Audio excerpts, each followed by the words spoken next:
Sean bienvenidos una vez más a una nueva cita con la reverberación. Pónganse cómodos y vamos juntos a disfrutar de los ecos del Zulo.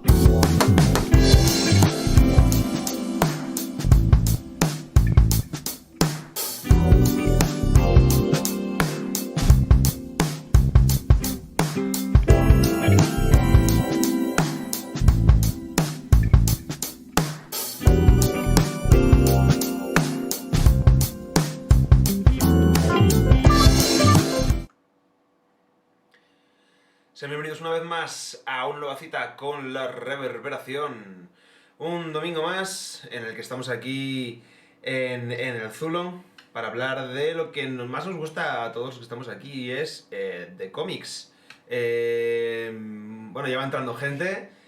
Vamos allá con este cuarto programa en el que vamos a abordar uno de los temas para mí más interesantes del mundo de los cómics, y es esos temas que trascienden a las historias, esos temas que se quedan muchas veces en oculto porque la historia no los refleja, y vamos a hablar de temas editoriales y temas de cómo las empresas, por unas decisiones o por otras, pueden llegar al estrellato o prácticamente hundirse en la miseria. Vamos a ver cómo muy buenas y muy malas decisiones hicieron que Marvel, en una época muy oscura, sacara uno de los mejores productos, uno de los productos además más adecuados al tiempo en el que salieron, y desde luego hicieron historia, y hasta el día de hoy todavía hemos cosechado algunos de los frutos que sembramos en esa época. Antes de nada, antes de empezar con toda esta chapa, decir que, bueno, la semana pasada, el mes pasado, esa entrevista con Carlos Lucas, si la habéis podido ver en YouTube, tuvimos un pequeño problemita de audio. Todavía no, pues por lo que sea, el OBS decidió trolearme. Ya veis que el primer programa con colaborador que hicimos, que fue con Ángel Rose, sí que cogió perfectamente el audio del invitado, el audio del escritorio, pero aquí decidió que no. Así que bueno, ya intentaré arreglarlo para la próxima y tener ciertas cosas en cuenta. Los típicos fallitos del directo que bueno, pues ahí están. Espero que al menos hayáis cogido interés en esos cómics de Star Wars, y hoy os voy a generar una necesidad nueva que no teníais, y vais a estar deseando ir a vuestra tienda de cómics más cercana a adquirir todas esas movidas que seguro que estáis deseando poneros a leer. Van a pasar cositas. Antes de nada, noticias breves del mundo cómic. El miércoles, día 30, se estrena la serie de Moon Knight, llamada en España Caballero Luna, cuyo protagonista va a ser Oscar Isaac, uno de los mejores actores de la escena actual, y estoy realmente deseando verla, porque los que ya me conocéis, es uno de mis personajes favoritos de Marvel, uno de mis superhéroes favoritos en general, y bueno, pues Oscar Isaac es un pedazo de actor como la copa de un pino. Creo que lo va a hacer espectacular, y probablemente tengamos una pequeña review por mi parte en el siguiente programa. Todavía no sé el tema, pero bueno, tengo cositas guays que hacer. Y efectivamente, Ángel, voy a estar insoportable con Caballero Luna. Como sea mínimamente buena, no me vais a aguantar en redes sociales. Pero bueno, vamos a hablar del tema que nos aborda hoy. Y es que vamos a hablar de... esto no es, esto es el tráiler. Vamos a hablar del tema que nos aborda hoy. Vamos a quitar cositas que no me ha dado tiempo a quitar antes. Y vamos a hablar de una época muy distinta a la de hoy. Una época en la que todo se vivía de otra manera, ¿no? Todo tenía otro tinte, no sé, otro color, otra densidad. Vamos a ver si consigo... Creo que tengo que cambiar de pantallas, efectivamente, para el tema de los PowerPoints, que me hacen que no pueda ver qué está pasando en pantalla. Vamos a hablar, sin lugar a dudas, de una época No nos enorgullecen. Fue a mediados de una década alocada conocida como los años 90. ¿Los 90? No había oído de eso. ¡Ay, fue una época maravillosa! La guerra de Irak había terminado para siempre y el emprendedor Max Groening creó Futurama. Efectivamente, vamos a hablar de la maravillosa época de los 90. Los 90, esa década de pinchos, cuero, decadencia, grunge y sobre todo de peña muy edgy. Esa época en la que el mundo del cómic recibió uno de los mayores batacazos de su historia con algo conocido como la gran burbuja del cómic, por el cual prácticamente toda la industria se fue al garete y fue salvada exclusivamente por unos cuantos locos de los cuales ya hablaré en futuros programas, y es una historia realmente muy apasionante, independientemente de todo el mundo de dentro de las viñetas. El mundo exterior es otra cosa que es muy fascinante. Y por supuesto tiene lugar aquí en Ecos del Zulo. Vamos a hablar primero de este señor llamado Jim Shooter. No sé si puedo gestionar las pantallas como a mí me gustaría, que es algo que veo bastante difícil. Pero bueno, este señor llamado Jim Shooter, pues es nada menos que el editor en jefe durante pues un periodo muy dulce para Marvel, las cosas como son. Es un periodo entre el 78 y 67, sí, es el periodo en el que tenemos el gran evento, que es Secret Wars.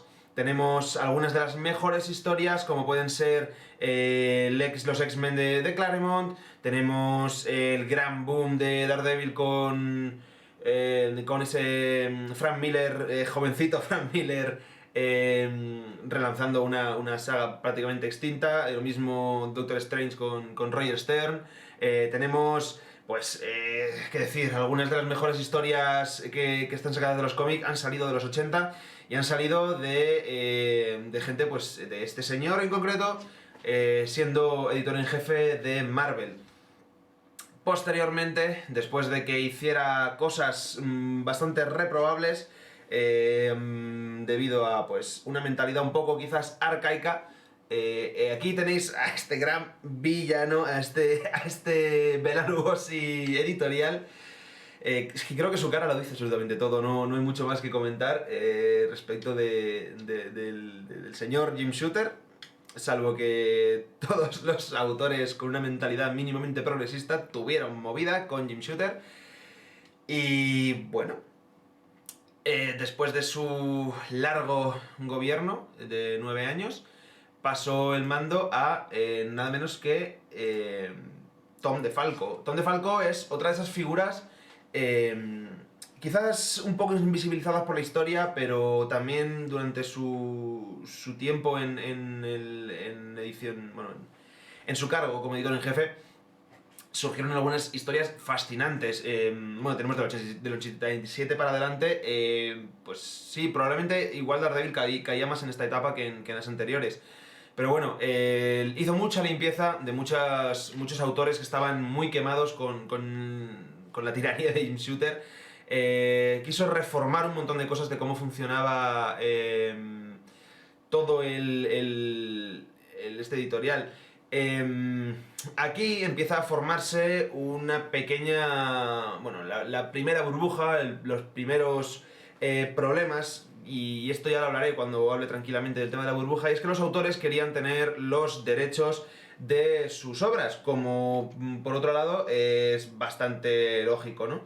Que quieran tener, pues, los derechos de los personajes que han creado, de las historias que han contado. Y pues con el nacimiento en principios de los 90 de Image, hay una desbandada que hace que Marvel se vaya a tomar por saco.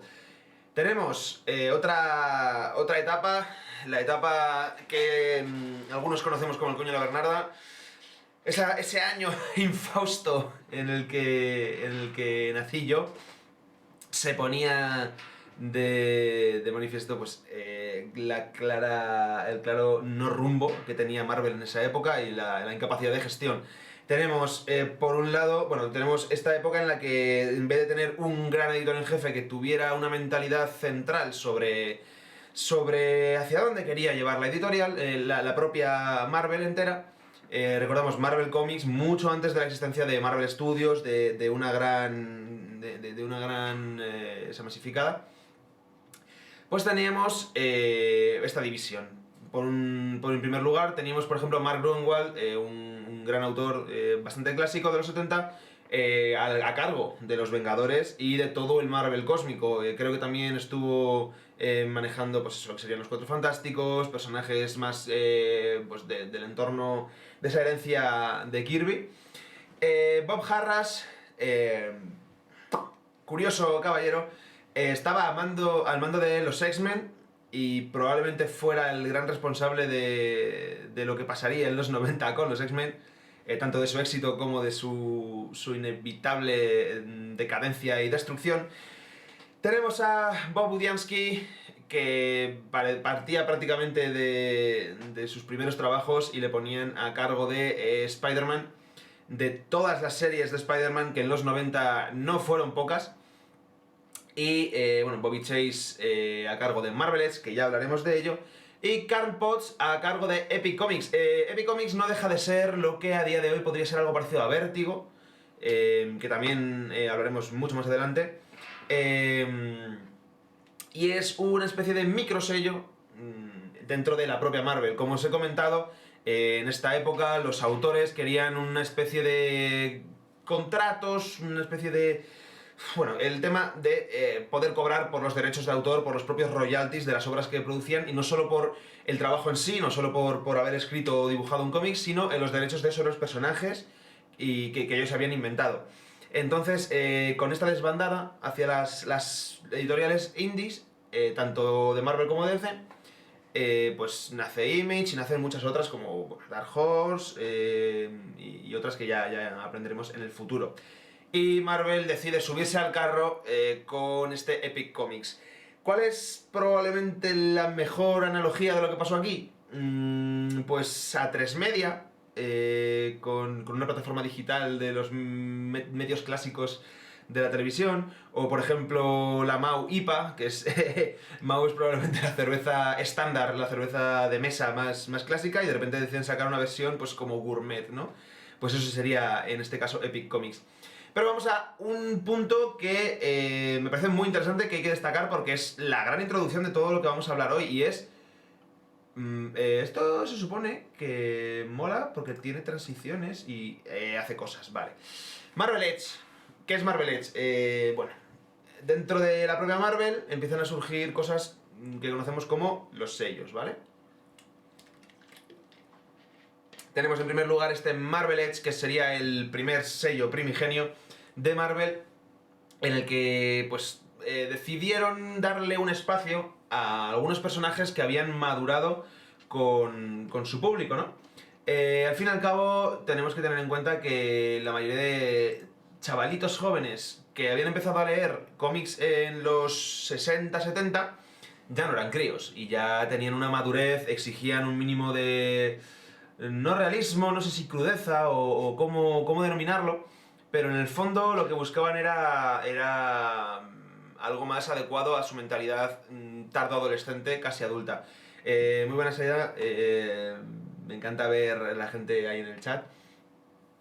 Y bueno, como era necesario, se llevó a cabo este sello, este Marvelettes.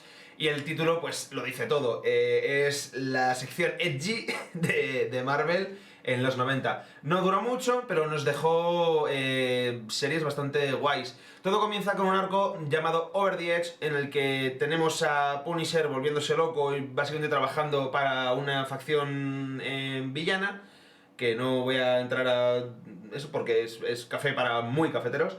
Y nos dejaba pues que algunos de los héroes que siempre habíamos considerado de segunda fila, callejeros, incluso algunos de corte más místico, decidían hacer equipo para recuperar a ese Punisher, que posteriormente pues formaría parte de este equipo. ¿Y quiénes son los miembros de este Marvel Edge? ¿Qué series formaron parte de este editorial, este sello editorial? Tenemos en primer lugar Daredevil. Acababa de terminar la etapa de Anno Nocenti, para mí una de las mejores etapas, si no la mejor, del Diablo de la Cocina del Infierno. Y teníamos una etapa muy oscura, en la que pues Kingpin estaba al borde del fin de su reinado. Y bueno, pues si visteis la tercera temporada de Netflix, esto que pasa aquí es muy similar a lo que pasa en esa tercera temporada. Tenemos a Doctor Strange, Hechicero Supremo. De nuevo, pues autores que pudieron crear historias mucho más arriesgadas. Recordemos, en los 90, por cosas que ya comentaré, el Comic Code, había prohibiciones explícitas de representación de algunos conceptos, algunas palabras, como por ejemplo muertos vivientes, asesinatos, vampiros incluso, bueno, determinadas cosas que no estaban bien vistas, porque, bueno, digamos que la junta directiva todavía estaba, del mundo cómic, todavía vivía un poquito anclada en los años 60 y en el bullpen y en cosas muy arcaicas. Y aquí pues prácticamente se desata todo el tema zombie, muerto viviente, demoníaco, connotaciones religiosas. ¿Cómo no hablar de Ghost Rider, que es probablemente el epítome de todo esto, de todo el rollo, el guerra de ángeles contra demonios? No podía faltar en esta colección, en este Marvel Edge. Por supuesto también Hulk, un personaje que a priori no se le relaciona mucho con el mundo callejero, pero sí que es verdad que algunos rivales que ha tenido han tirado por esa parte más política, militar, que entronca un poco con el mundo Punisher, y al ser un personaje tan complejo, con trastornos mentales que sufre, encajaba perfectamente en esta línea editorial. Y bueno, pues podemos ver este volumen, que por cierto, dibujado por Steve Dillon, al menos esta portada, posteriormente uno de los nombres por excelencia de Punisher. ¿Qué más tenemos? Pues efectivamente esta serie de Punisher, que posteriormente pasaría a formar parte de un equipo ya de héroes. Y bueno, pues esta serie tampoco digamos que es muy muy guay, pero está bastante bien. Bueno, ¿por qué os enseño este Marvel Edge? Porque esto es el precedente de lo que vendrá después. Llega la rata miserable de Bob Harras a hundir Marvel. Llega a poner patas arriba lo que es la línea editorial. El concepto de línea editorial funciona exactamente igual en cómics que puede funcionar en periódicos, en radio. Y no he puesto la foto del Capitán América con pechos, pero no vas desencaminado, Ángel. Este señor es responsable de cosas como esa. Este señor promovió que a toda costa, solo por las pelas, pues Marvel decidiera darle más poder y más prestigio a ciertos dibujantes que convirtieron el Marvel de los 90 en un mercado de carne. Y además, pues, bueno, hizo un montón de trapicheos chungos, de los cuales creo que no voy a hablar porque no me quiero meter, pero no es la persona más amigable del universo. Bueno, esto es el Marvel de los 90, ¿vale? Todos estos dibujos son de Jim Lee, un dibujante que por alguna razón tiene una obsesión con el cuero, la licra y cosas que brillan, y con partirle la espalda a las mujeres. Esta pose con la que veis que están posando, pues aquí tenemos a Tormenta, a Psylocke o a Mística, a Pícara, perdón. Pues se denomina Brokeback Pose, es decir, la pose de la columna partida. Aparte de que venirse muy arriba y ser el primer Snyder en hacer posturas como esta que veis aquí, totalmente sacadas de cuadros de la Virgen, que no vienen ni al caso. Pero bueno, veis que lo importante en estos cómics no son las historias que pueden estar contando, sino pues los atributos. Esto, ¿por qué pasa principalmente en X-Men? Porque veníamos de una etapa de Claremont en la que metía constantemente temáticas antirracistas, hasta cierto punto introduciendo cosas, conceptos feministas, sobre todo muchísimo tema de inclusión, y hablamos de los años 70, hablamos de 70 o 80, cosas muy adelantadas a su época. Y aquí en los 90, pues sí, conocemos la serie de los 90 de animación, pero claro, en los cómics todo estaba orientado a chavalitos de 20 que estaban empezando a coquetear con olerle el pelo a las chicas. Y tenemos cosas como el vergonzoso especial de bañadores. Esto pasó durante varios años en Marvel, y creo que hasta mediados de los 2000 no se abolió. Y bueno, pues ya veis lo que es. Es básicamente dejar en cueros a las... bueno, a todos los personajes realmente. Pero bueno, como podéis ver, hay cierto sesgo diferenciador entre cómo están retratados los hombres y cómo están retratadas las mujeres en estos dibujitos, ¿verdad? Señor Jim Lee, allá donde esté usted, allí se quede, por favor, gracias. Y entonces, ¿esto dónde nos lleva? Esto nos lleva, bueno, pues todo el tema de venta de portadas variantes, todo el tema de querer vender, preocuparse más de las cifras que del propio contenido de la serie, vender mucho clickbait, mucha locura, dejando aparte el tema de la era de Apocalipsis, que sí que es una movida. Empezamos a sufrir esto.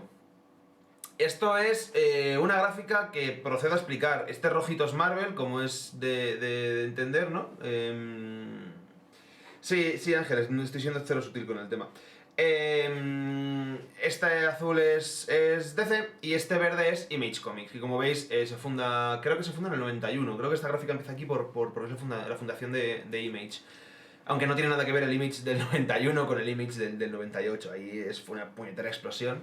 Y de hecho hay mucha gente que a día de hoy recuerda a esa época muy dulcemente, porque fue una revolución para el mundo del cómic. Y como veis, pasamos a estar en un pico súper dulce, allá por el 93, bueno, creo que aquí nos explica muchísimo mejor.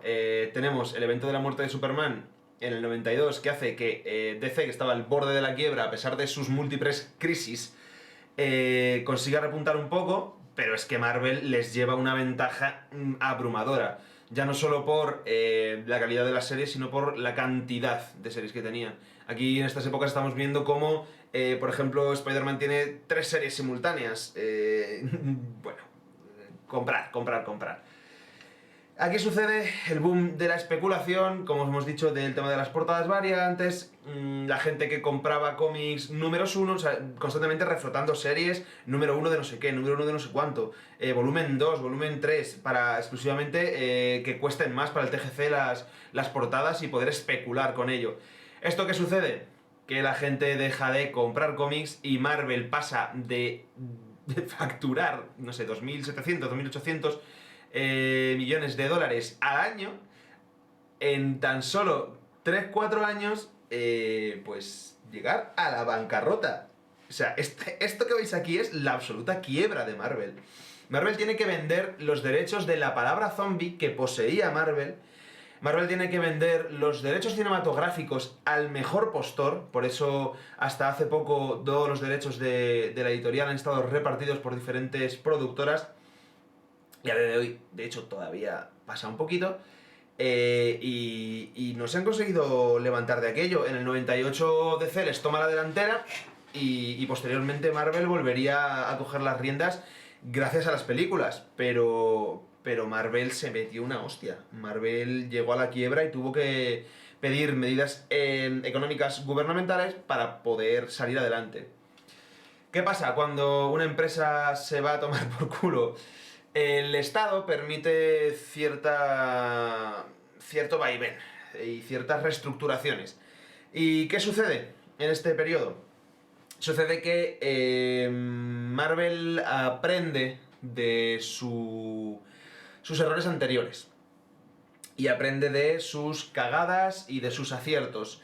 Y recuerda cómo aquella vez en los 80 2 series estuvieron a punto de quebrarse. estas series eran Daredevil y Doctor Strange, cómo dijeron a sus respectivos autores, toma, la vamos a cerrar, haz lo que quieras con ella, te damos un par de meses para que juegues, pásatelo bien.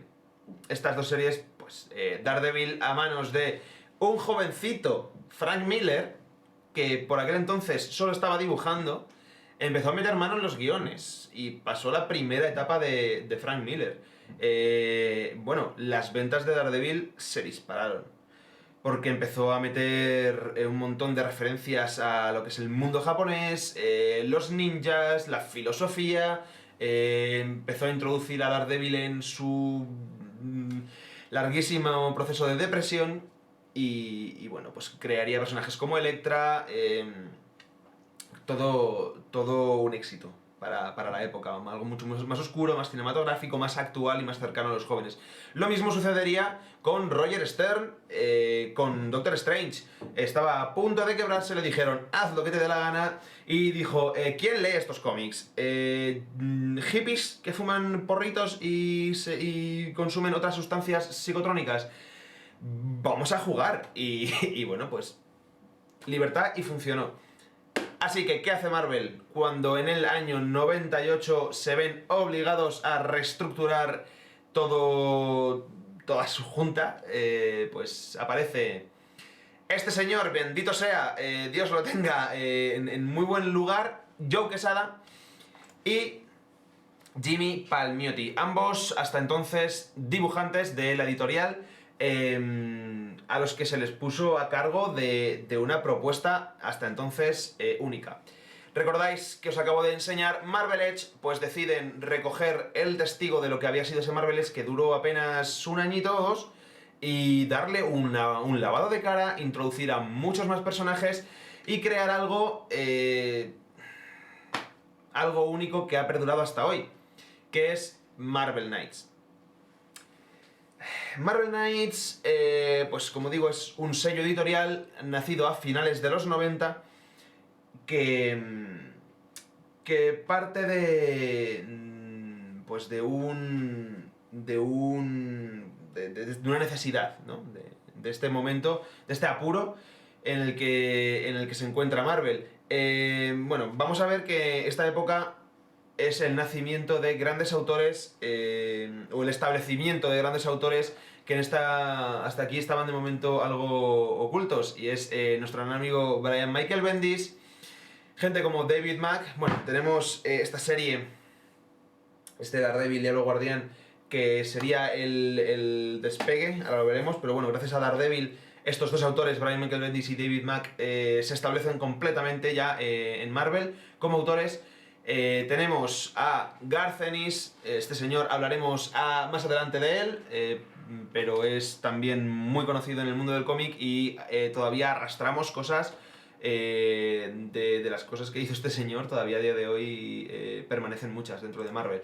Y tenemos a Steve Dillon, como decía, otro dibujante un tanto peculiar con el dibujo, pero bueno, otro gran dibujante que permitió este boom a finales de los 90 y principios de los 2000. A partir de este Cataclysm que hizo en el 2000, ¿qué pasó en el 2000? Bob Harras es destituido de su cargo y nuestro buen amigo Joe Quesada pasa a ser el editor en jefe de Marvel. Esto pues permite, vamos a seguir adelante, que pasen series, pues como os he enseñado, Diablo Guardián. Tengo aquí, bueno, están en la pantalla, pero lo tengo aquí. Kevin Smith, director de Clerks, un director independiente, extremadamente friki, se le da la oportunidad de escribir cómics y hace esta puñetera maravilla que tenemos al dibujo al propio Joe Quesada, que decide ponerse en manos a la obra. Y bueno, es que esta página, por ejemplo, tenemos aquí a toda la organización de la mano, pues una maravilla, con una historia muy rocambolesca, muy polémica, donde veremos la muerte de un villano clásico, no de Daredevil precisamente, Y bueno, una revolución. Y Jimmy Palmiotti le tendremos de entintador, creo recordar, en esta saga. Más adelante pues entrarían Bendis, Bendis con Malev, entraría Mack a hacer experimentos locos de color que algún día os enseñaré, porque David Mack merece un monográfico. Y pues más adelante Ed Brubaker, que ya había demostrado de sobra que era un excelente autor. Vamos a ir más adelante, que es que con Daredevil me enciendo fácilmente.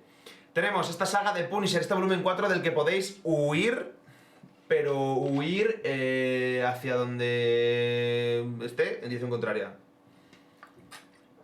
Esta es una infame época en la que alguien decidió que a Punisher le vamos a matar, vamos a darle armas angelicales, munición divina y ponerse a matar demonios y zombies y movidas ocultistas.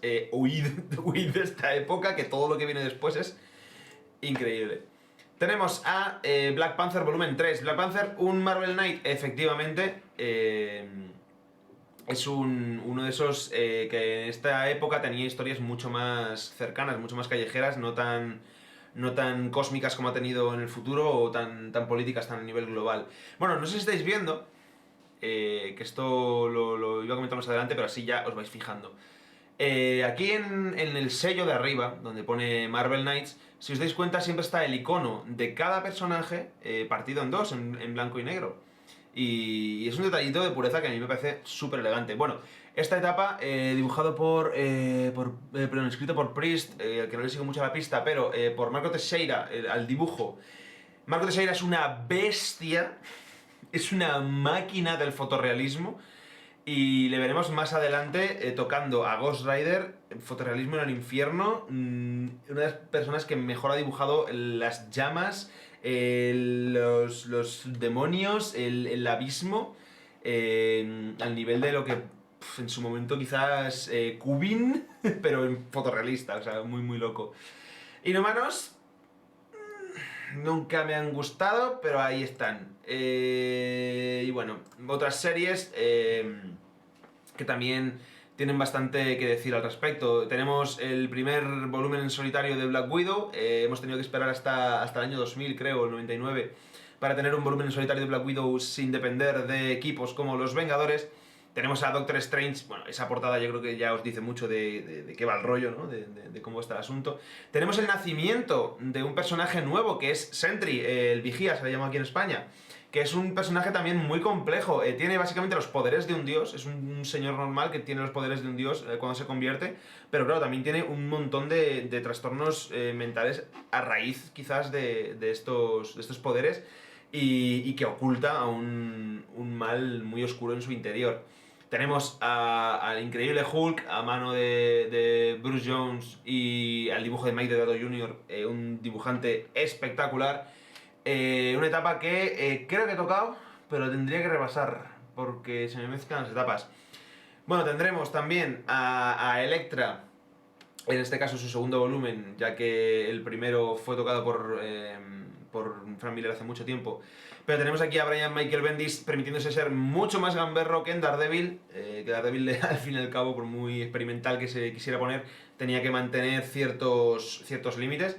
Aquí se volvió loco, a Elektra se la llevó de ese ambiente tan centrado en la mano y Grecia y tal, y le dio otro lavadito de cara. Sí que es verdad que al final las temáticas y los villanos siguen siendo un poco los mismos, pero le dio un lavado de cara muy diferente y mucho más cercana a la Elektra que conocemos hoy, ¿no? A lo que sería una luchadora de los 2000 y pues muy buena etapa.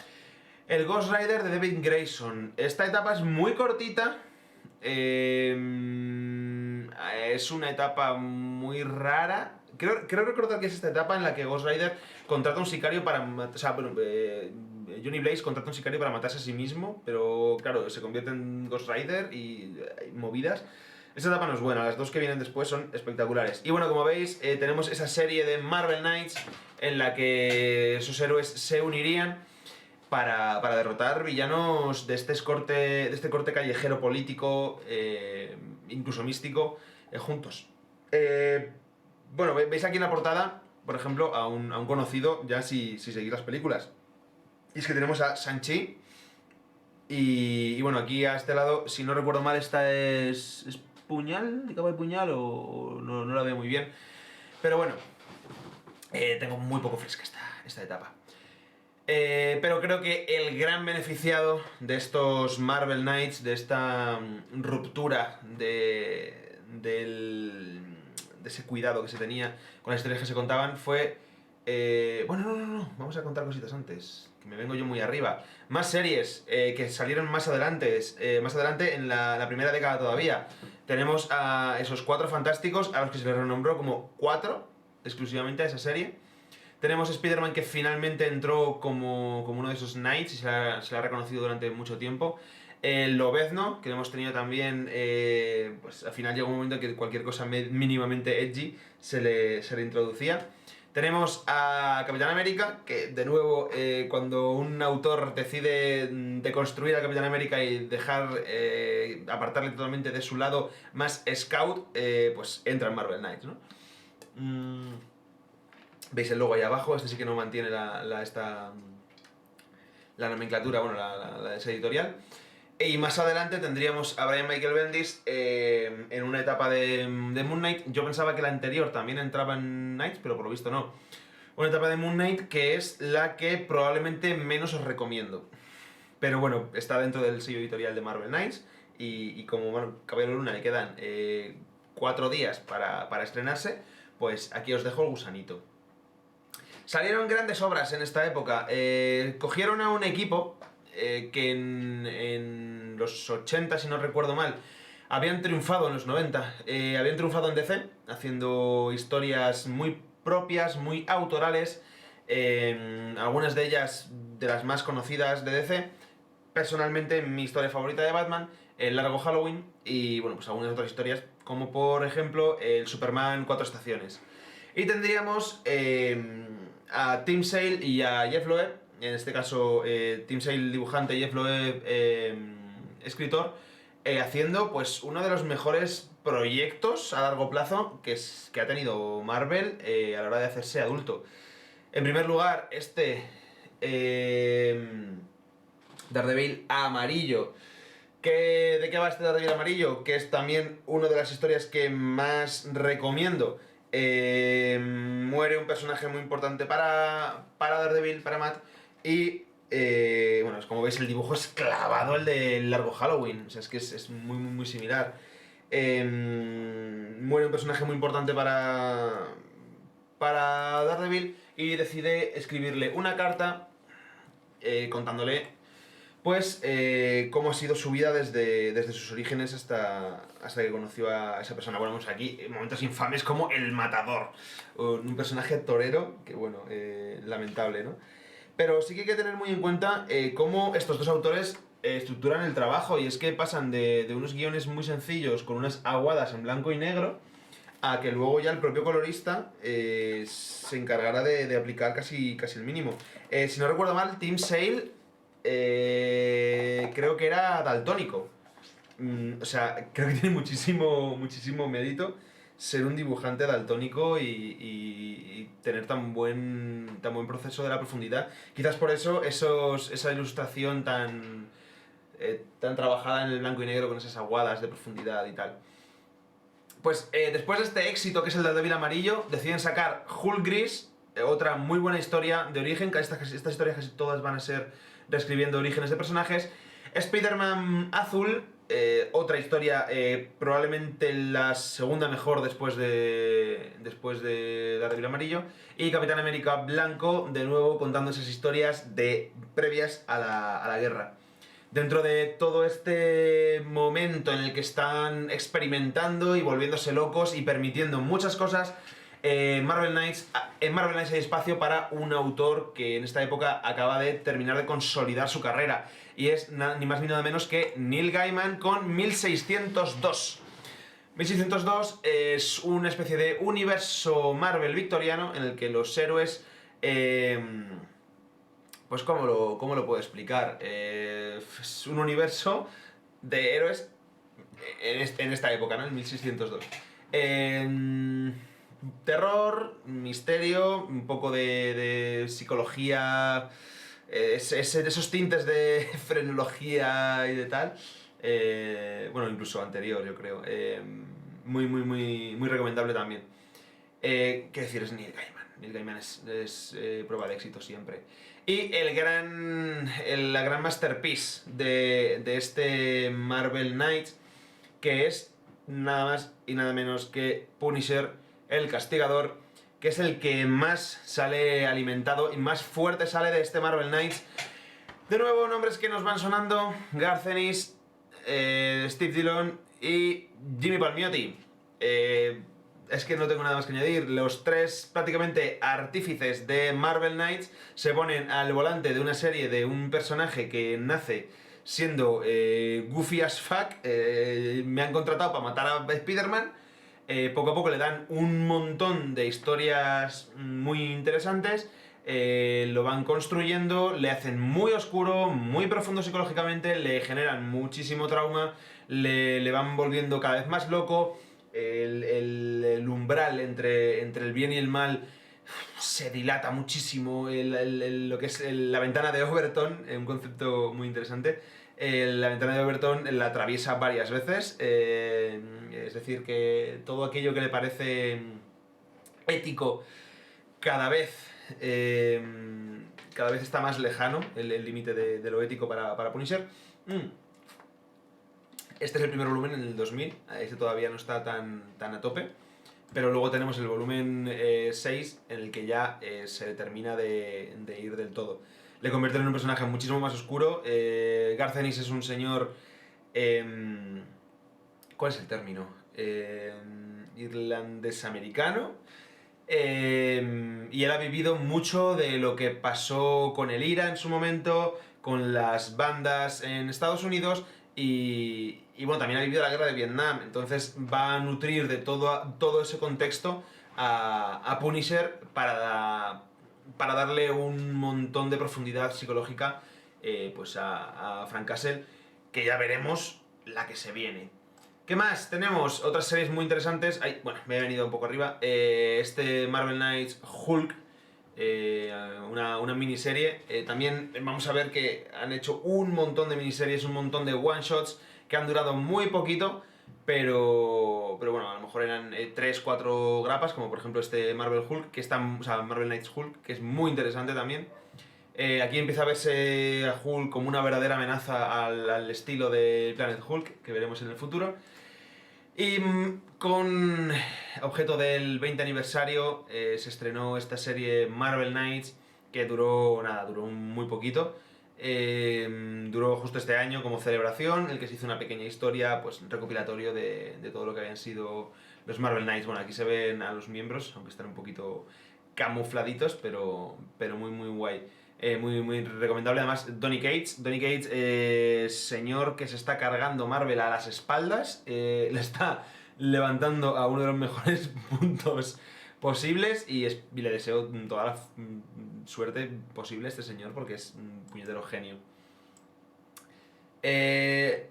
Vamos a cruzar una barrera, y es que con el éxito de Punisher y ese mundo tan adulto, Marvel Knights se queda corto. Marvel Knights está orientado hacia tardoadolescentes, hacia chavales a lo mejor de 16, 17 años, a lo mejor quizás un poquito antes, que ya empiezan a meterse en temas más violentos. Al fin y al cabo, la sociedad americana también ha evolucionado, y tratar de encorsetar lo que está socialmente aceptado dentro de esa sociedad, pues es inviable, ¿no? Ponerle puertas al campo es un poco inviable, y la sociedad ha cambiado hasta el punto de tener que ver cosas como la masacre de Columbine, cosas como el 11S, que la realidad es muy cruda, que la realidad es algo muchas veces tortuoso, sangriento, y por ello se crea este sello para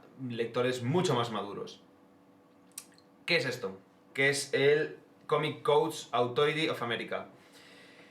Allá por los tiempos del Comic Pool, existían, aparte de los cómics de superhéroes, que no eran los más populares, estaban por un lado los cómics que eran pues lo que se dio a denominar como novela rosa, pequeñas historias como Betty y Verónica, Archie, etcétera, que hablaban pues de las peripecias de los alegres adolescentes de la época.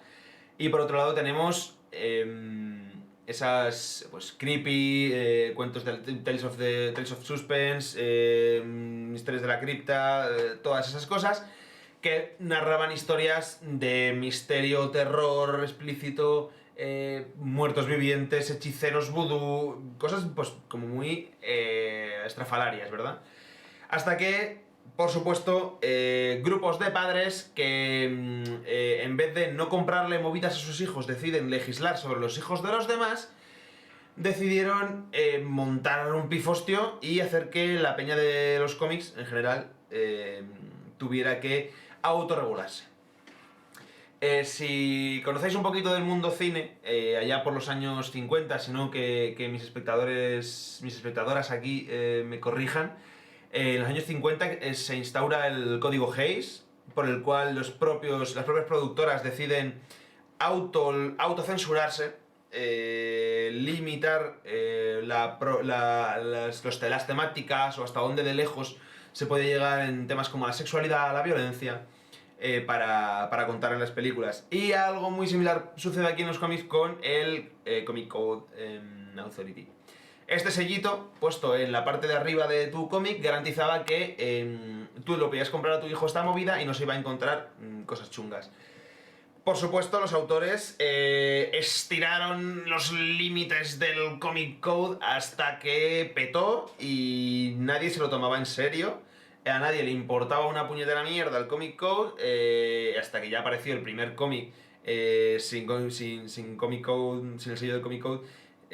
No recuerdo bien si fue el del peligro de las drogas de Spider-Man o uno de Green Lantern, pero bueno, se empiezan a hablar de las drogas, no en el sentido de pues, como esas películas noir de en el que prácticamente se magnifica la absenta y el tabaco y el alcohol, sino todo lo contrario. Es decir, la gente se está metiendo cosas como heroína y están muriendo. Hemos pasado por la crisis del VIH, cosas que la gente no está comprendiendo. ¿Qué mejor que educar a los jóvenes? Pues es una mentalidad que a día de hoy todavía, pues hay señores que quieren evitar, ¿no? Y pues como decía, oficialmente en el año 2001-2, Marvel rompe definitivamente con el Comic Code Authority, el cual creo que su último cómic publicado, aprobado por el Comic Code, fue en 2012 y rollo fue 1, como anécdota. Y aquí, pues este señor, este héroe del que hemos hablado ya, este Garth Ennis, odia los trajes de colores y enfunda a Punisher en una suerte de uniforme militar totalmente táctico, encima táctico. Y es el origen de todo lo que conocemos en películas como las de X-Men o lo que hemos visto posteriormente en sagas como la del Batman de Nolan. Ese realismo a través de el belicismo real, el belicismo de las noticias, ¿no? Y pasar de Punisher, de ser un héroe, una especie de idealista que cree que hace falta cruzar ciertas barreras para acabar con el crimen, a convertirle poco menos que en un loco que se toma la justicia por su mano, solo que la gente no ha sabido leer entre líneas, de que eso no está bien, que él, por mucho que sea el protagonista, no es el bueno, aunque lo ponga explícitamente en varias viñetas, dicho por él mismo. Y ha pasado pues que señores policías han salido a las calles de Estados Unidos con camisetas de Punisher y Marvel ha dicho no queremos fascistas con nuestras marcas, vamos a cambiarle el logo a Punisher, ¿vale? Divertidísimo, divertidísimo. Bueno, Garth Ennis, como hemos dicho, de origen irlandés, vivió toda esa etapa fuerte del IRA, el terrorismo, la guerra de Vietnam, y decide meter ahí a Punisher. Vamos a tener en esta etapa mucha innovación. Lo que antes hemos dicho de esos sellos independientes, prácticamente todo viene aquí. Muchas cosas con cierto gusto, con cierto talento, gente que aprovecha el que la banda es más ancha con ciertos temas como la sexualidad, la violencia, las drogas, lo utiliza bien para contar historias muy interesantes de carácter social, entre comillas, y gente que hace barbaridades. Vamos a hablar de algunas series muy interesantes que surgen durante este periodo. Para mí la mejor de todas estas, sin duda, es Alias. Hablamos de Jessica Jones, una superheroína muy poco ortodoxa. Formó por retcon parte de los Vengadores con un personaje de estos súper raros, con colores estrambóticos, hasta que se hartó, se dejó el pelo negro y se puso una chupa de cuero y unos vaqueros, se hizo detective privada y va con su cámara de fotos resolviendo crímenes. Resolviendo casos, pues como puede ser un rollo Ley y Orden o algo así.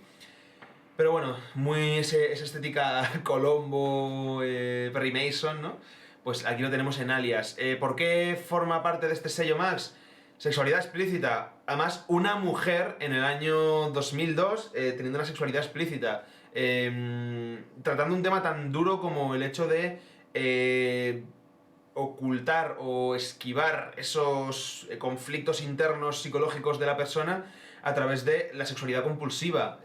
Algo que años después nos hemos dado cuenta que es un tema a tratar y a fijarnos y a tener muy en cuenta y mucho cuidado con ello.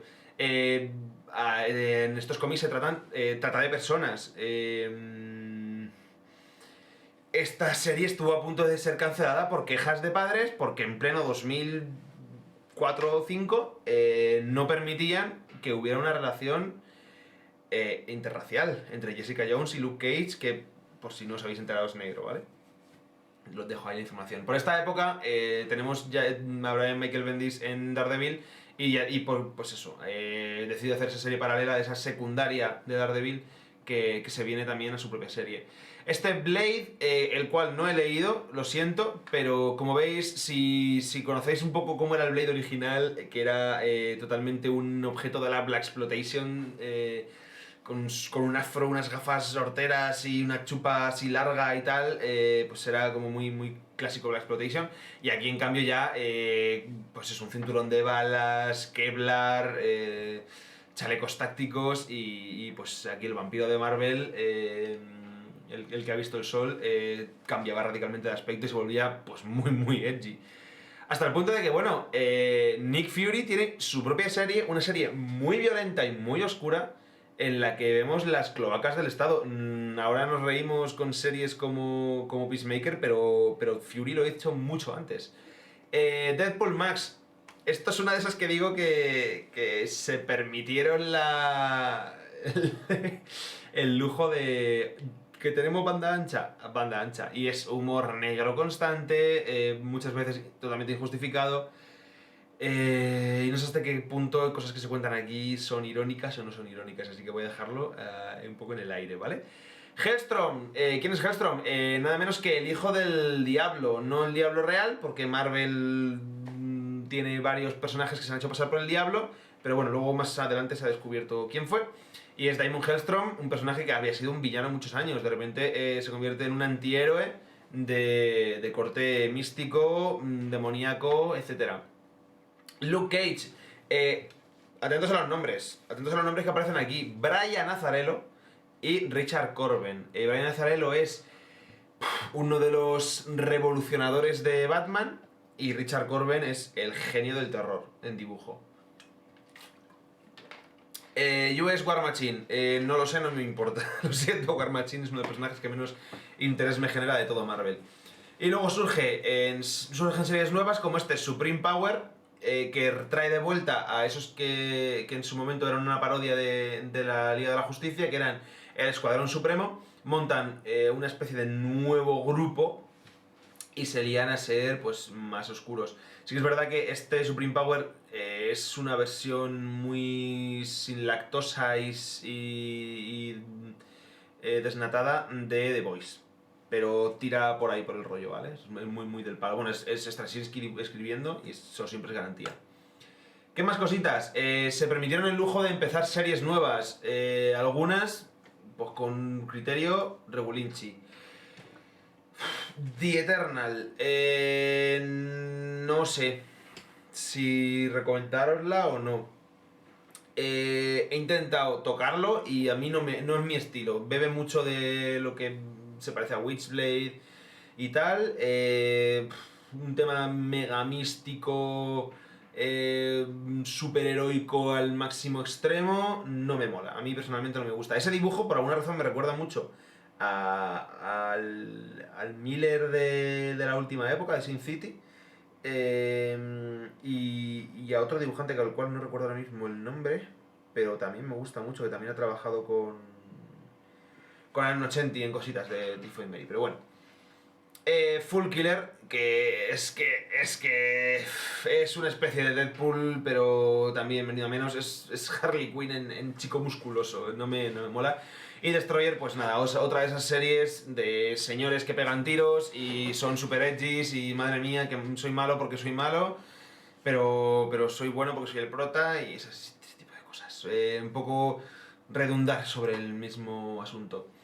Llegaremos al punto en el que Marvel Max es el lugar para historias de terror, adaptaciones clásicas y autores con estilos muy definidos. Y es que vamos a hablar de Richard Corben, contando dos grandes historias. Por un lado, Hound of Horror de Edgar Allan Poe y el Hound of Horror de Lovecraft, en el que recoge esas historias y esos relatos, tanto de Poe como de Lovecraft, y se los lleva a su terreno con un dibujo. Es que no sé cómo deciros, es muy similar a Mike Mignola, pero es elevado a la enésima potencia con el rollo terror. Son como muy planos en algunos asuntos, pero muy escabroso, ¿no? Y un terror muy gráfico y muy... Es que no tengo ahora mismo Es como si a Tim Burton le quitas el Disney. Puede ser más o menos la comparativa, pero peor, pero con muchos cafés encima. Y bueno, pues si alguien tenía que salir beneficiado de este Marvel Max y de que todo saliera bien, de que se permitiera hacer prácticamente todo, pues aquí está, caballero, aquí está el señor Castigador, que también lo tengo en grapitadura, que es de Edu. Gracias por legarme tu colección de Punisher y de Spider-Man.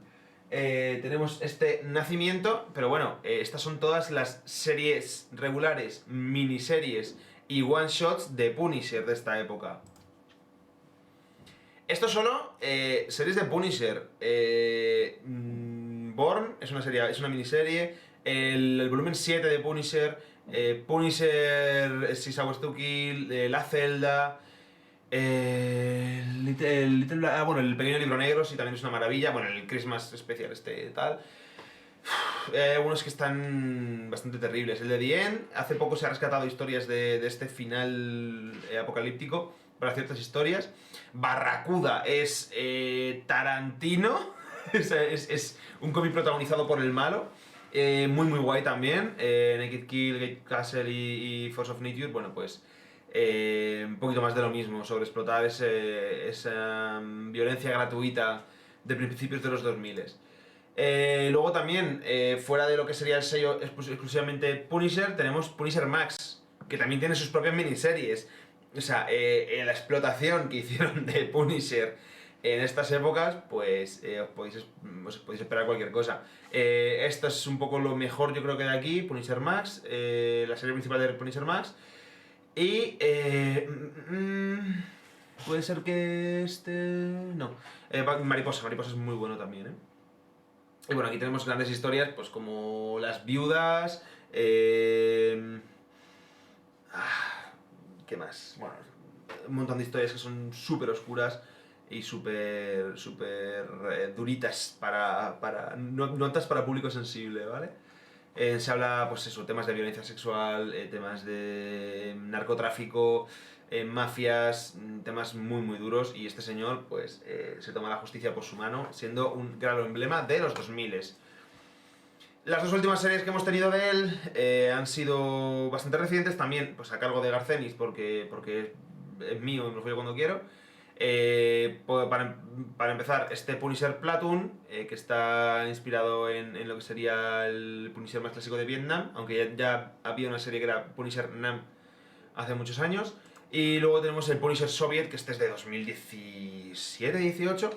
Aquí tenemos a Parlov, muy buen dibujante, y Jordi Belair. Me encanta que Jordi Belair se haya metido a hacer Punisher, no solo en esta serie, sino en otras, porque es una colorista que tira mucho de colores de una paleta muy plana, incluso tirada de pastel, y a mí ponerme colores pastel con un señor loco que pega tiros, o sea, pues me parece una puñetera genialidad, y sobre todo eso, que no solo sale aquí.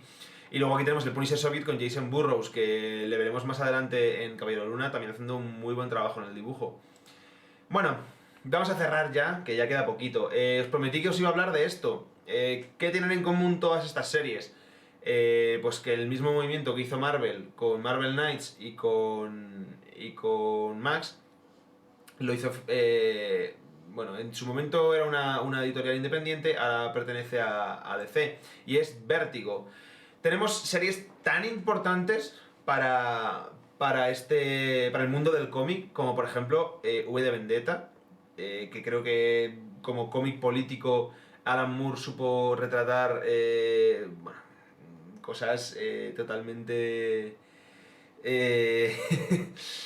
bueno, un punto de vista antitacherista, anarco revolucionario muy chungo, pero bueno, al final desgraciadamente mucha gente se ha quedado con lo peor, ¿no? Predicador, ¿os suena? Garth Ennis, Steve Dillon, el dúo por excelencia de Punisher. Tenemos a un cura, a un sacerdote extremadamente raro,